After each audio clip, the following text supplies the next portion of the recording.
तो हमारा blue lock finally and हो गया। वेल मैं इसे फाइनली से जैसे बोल रहा हूँ क्योंकि इसकी बस बुराई यही चल रही थी एनिमेशन की। वेल मैं एग्री नहीं करता था एनिमेशन को लेकर, क्योंकि जो फर्स्ट सीजन की एनिमेशन थी वो कुछ ज्यादा ही अच्छी थी, तो सेकंड सीजन की एनिमेशन से हमारी एक्सपेक्टेशन बढ़ गई थी। तो सबसे पहली बात, जो बंदे ब्लू लॉक के बारे में नहीं जानते मैं बता देता हूँ, ये एक फुटबॉल का एनिमे है जिसके अंदर जो मेन फोकस रहता है वो फुटबॉल और हमारे कैरेक्टर्स के ऊपर रहता है। और ऐसी बात नहीं है कि भाई मैं फुटबॉल नहीं देखता, मुझे बेकार लगेगा, या फिर इस टाइप की नहीं कि भाई स्पोर्ट्स एनिमे है मैं नहीं देखूंगा। मैंने भी यही सोचा था कि भाई स्पोर्ट्स एनिमे मेरी कैटेगरी का नहीं है, मुझे थोड़ा सा थ्रिलर दिखाओ या इससे काय हो गया या फिर इस टाइप के एनिमेस पसंद आते हैं। लेकिन मैंने इसे चांस दिया क्योंकि पता नहीं क्यों मुझे इसका जो कैरेक्टर था वो अच्छा लग रहा था। सिर्फ इस एक रीजन की वजह से मैंने चांस दिया ब्लू लॉक को। तो इसका फर्स्ट सीजन मैंने देखा है, मैं इसकी तारीफ भी कर रहा हूँ, बट आज तुम्हें सब कुछ बताऊंगा क्योंकि मुझे बहुत सारी चीजें इसके अंदर खराब भी लगी थी और वो मेनली सीजन 2 के अंदर थी। तो तुम्हें सब कुछ पता लगने वाला है। और अगर तुमने अभी तक नहीं देखा इसे तो मैं तुम्हें बताऊंगा कि तुम्हें देखना भी चाहिए या नहीं, क्योंकि सीजन 1 तो यार अच्छा था, लेकिन सीजन 2 के अंदर ऐसा क्या हुआ जो कि बंदे इसकी इतनी बुराई कर रहे थे। और क्या दूसरे एनिमेस की तरह इसके भी सीजन 2 ने डिसअपॉइंट तो नहीं कर दिया कि फिर सीजन 1 देखने का भी फायदा ना रहे। तो सबसे पहली बात, ब्लू लॉक मेरे one of the favourite anime की लिस्ट में आ चुका है, वो भी इसके सीजन 1 की वजह से। अब आ जाते हैं हम सीजन 2 के ऊपर। तो इसके सीजन की स्टार्टिंग काफी अच्छी चल रही थी, एनिमेशन पर भी इतना ज्यादा ध्यान नहीं किया, मतलब अच्छी ही थी, झूठ नहीं बोलूंगा, मुझे तो भाई अच्छी ही लगी इसकी स्टार्टिंग में एनिमेशन, जो 3-4 एपिसोड आए थे स्टार्टिंग के। फिर आता है सीजन 2 का मिडिल। तो मिडिल के एपिसोड और जो लास्ट तक एपिसोड थे उनके अंदर ऐसा हुआ कि वो फोकस कर रहे थे बस जो बैटल है, जो मैच चल रहा है उसके अंदर।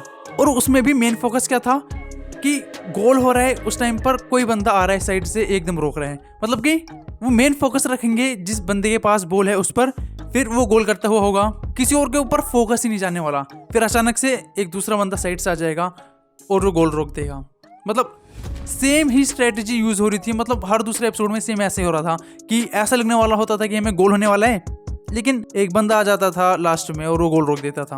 इतना प्रिडिक्टेबल हो गया था बीच में से, क्योंकि पता चल रही थी कि भाई कोई बंदा आने वाला है, जरूर से गोल रुकेगा, ऐसा हो ही नहीं सकता। ये इसे थोड़े ट्विस्ट की तरह दिखाना चाह रहे थे कि ऐसा हो, लेकिन ये बहुत ज्यादा रिपीट किया उन्होंने, ये बहुत गलत लगा मुझे। मतलब भाई 3-4 बार ऐसा हुआ कि गोल होने वाला है, हमें लगा गोल होने वाला है बस, लेकिन क्या होता है पता नहीं, उस बंदे का जहां पूरे मैच में बंदा दिख नहीं रहा, अचानक से आएगा लास्ट में गोल रोक देगा। इतना फ्रस्ट्रेटिंग था वो देखना। भाई बंदे को दिखाते उसकी स्ट्रेटेजी, पता है उसकी स्ट्रेटेजी बाद में बताते थे। वो बोलता था बाद में कि मैंने पहले से पूरा मैच देख लिया था, ये मैं पीछे से था, मुझे पता था बॉल यहाँ पर आएगी। भाई इतना दिमाग खराब होता था बाद में, बहुत फ्रस्ट्रेटिंग था ये।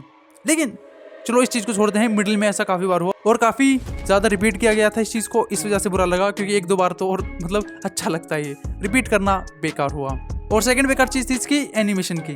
वेल एनिमेशन ऐसे बुरी नहीं है कि भाई दिखने में बुरी लग रही है, ये ऐसा किया था उन्होंने, काफ़ी जगह CGI का भी यूज़ किया, और काफ़ी बार ऐसा हुआ था कि उन्होंने प्लेन वॉलपेपर टाइप का बस एक ही फ्रेम रही, उसके अंदर बॉल को हिलाते हुए दिखा रहे हैं, या फिर बस कैरेक्टर्स एक ही जगह पर रुके हुए हैं, या फिर इस तरीके की चीज़ें दिखाई जिसमें कि उन्होंने काफ़ी जो एनिमेशन है उसका बजट कम किया।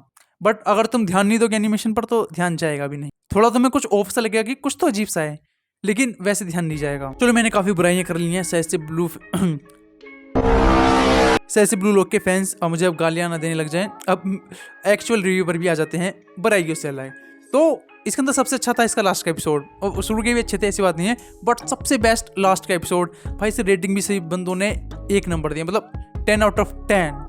ये इस वजह से अच्छा था क्योंकि इसके अंदर ऐसे नहीं कि भाई कोई बंदा आ रहा है पीछे से, कैलकुलेट कर रखा था उसने, वो गोल रोक रहा है, और इस तरीके से उन्होंने कुछ नहीं दिखाया। प्योर मैच चलता हुआ जो बैटल हो रही है बीच में, भाई बहुत मजा आया जो लास्ट का एपिसोड था। और मैं सच बताऊँ, मुझे एक चीज़ थी कि लास्ट का एपिसोड में जो एनिमेशन थी ना बहुत अच्छी थी, लेकिन जो मुझे अच्छी लगती है उस टाइप की नहीं थी। मतलब कि मुझे लग रहा था कि भाई कलरों को क्या हो गया। हाँ मुझे पता है वो बैटल करते टाइम दिखाने ज़रूरी होते हैं, मतलब उस जगह पर उन्हें उस टाइप की वाइब लानी थी जिससे कि बैटल और अच्छा लगे। तो मैं जज नहीं करूँगा, ये मेरा पर्सपेक्टिव है कि मुझे वो उतने अच्छे नहीं लगे एनिमेशन उस टाइप की, क्योंकि सीजन 1 में जो एनिमेशन थी वो ज़्यादा अच्छी लगी थी मुझे। बट मे भी तुम में से काफ़ी सारे बंदों को पसंद भी आए। और क्या तुम्हें इस एनिमे को देखना चाहिए या नहीं? सबसे पहली बात, मैं रिकमेंड करता हूँ अपनी तरफ से इस एनिमे को। एक होती है ना पर्सनल रिकमेंडेशन कि भाई देख ले तू, इस तरीके से मैं आप लोगों को रिकमेंड करता हूँ, आपको ज़रूर से देखना चाहिए, क्योंकि सीजन 1 से सीजन 2 भी देखोगे तो मज़ा ही आएगा। और हिंदी डब में भी अवेलेबल है, काफ़ी सारे बंदों की चेकलिस्ट इसी चीज़ से पूरी हो जाएगी। और सच बताऊंगा इसके सीजन 2 में उतना मज़ा नहीं आया, मतलब मिड में से लास्ट में मज़ा आया। तो मैं इसको रेटिंग देना चाहूँगा 8 आउट ऑफ 10। 8 भी इस वजह से क्योंकि लास्ट का एपिसोड अच्छा था, वरना तो 7.5 ही है। और तुम लोग बताना कि तुम्हें इसकी क्या चीज़ अच्छी लगी और क्या चीज़ बेकार भी।